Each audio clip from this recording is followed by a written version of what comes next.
Live now at the Gateshead International Stadium. Luton manager Nathan Jones, a 5-0 victory over non-league Gateshead this afternoon, but not quite as easy as the scoreline would suggest at times.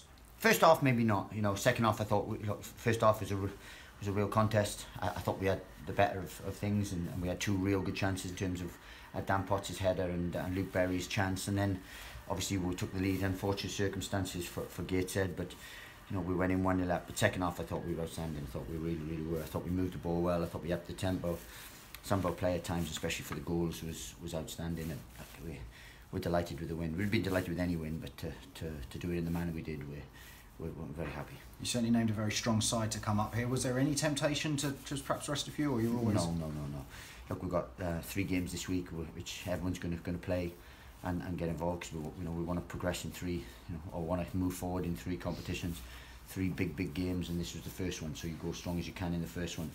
Tuesday we'll make sure that everyone gets game time, but some will have to double up, and then we've got the massive game on Saturday. So we know we're going to need to use the squad and utilise the squad this week, and we did that today really as well.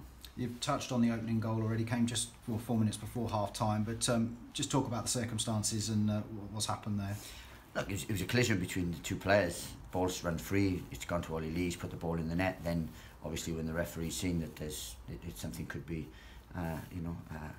something more serious than just a collision, then it's caused a long delay. But look, all our thoughts go to the boy. We hope everything's okay, but look, there's nothing that could have been done on the day. No one could have done anything different. It happened so quickly. It ricocheted out. It looks like it was just an innocuous collision, and we've put it in within seconds. And then obviously the gravity of the situation sort of became more apparent. But look, we hope he's fine.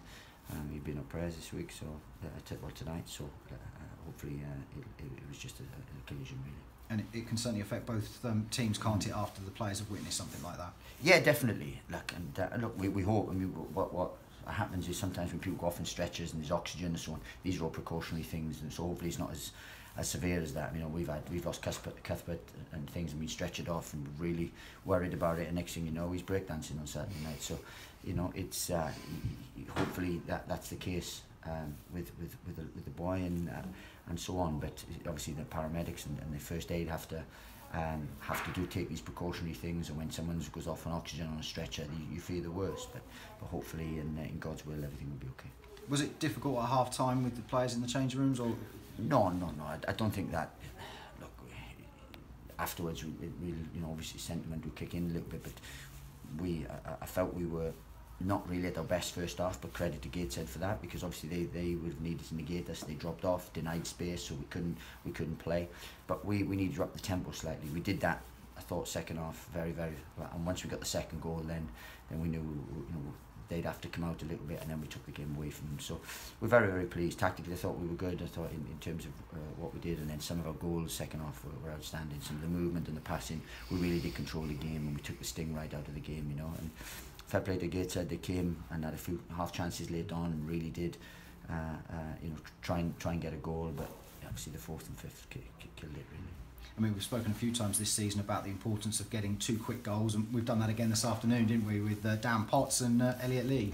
Yeah, and look, we were knocking on the door and so on, but then when obviously he popped up again with a great header, it's probably a more difficult chance than he had in the first half actually, but a great header, and then to score again meant that we were comfortable, and at that point you don't envisage losing things. Then we've obviously made the changes because of the weekend, and Glenn was on a booking, so it gave us that slight luxury to do that. But look, it was a keenly contested game first half, and I just thought second half we really did sort of up the tempo and took the game away from them, and that's what it was. So that's very pleasing, and I'm proud of him today, because I said I'd have taken a 1-0 away here. It's a tricky tie, and we've prepared in the best possible way, and it's a credit to my football club as well, because the board and the chief exec have backed me. We've come up Friday. We've had 2 days up here to take the journey out their legs. We've trained at Sunderland yesterday, so thanks to them as well, and it's good preparation for the game.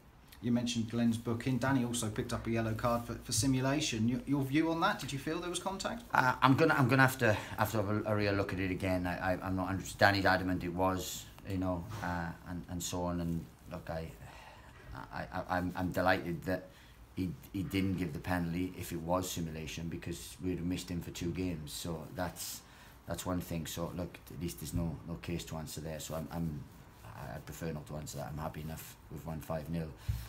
Danny doesn't pick up an extra booking, which means he misses next week's game, which is a massive game. So we'll put that to bed. He scored a goal though in injury time too in the 90th minute for himself and Luke Berry, just to really wrap up the scoreline. Yeah, look, and I wouldn't say it kind of flattered us. It was a bit harsh on Gateshead because I wouldn't say that we didn't have enough chances to score 5. We just showed a clinical edge late on, and fair play to Jordan Cook. He was excellent in the build-up. Great movement. He was unlucky not to get a goal himself, and then obviously the move for the 5th goal was exceptional. And sometimes when the team's a little bit demoralised and we're hunting that, because we have been had a real hunger for goals this year. When games have been won, we haven't rested on our laurels and just sat back and kept the ball. We've gone for more, and that's why we've got 7 on 2 occasions, 8 on the first day of the season, and then to get another 5 now. It seems like that's kind of routine in some people's eyes, but in ours, it's I think we're very proud of.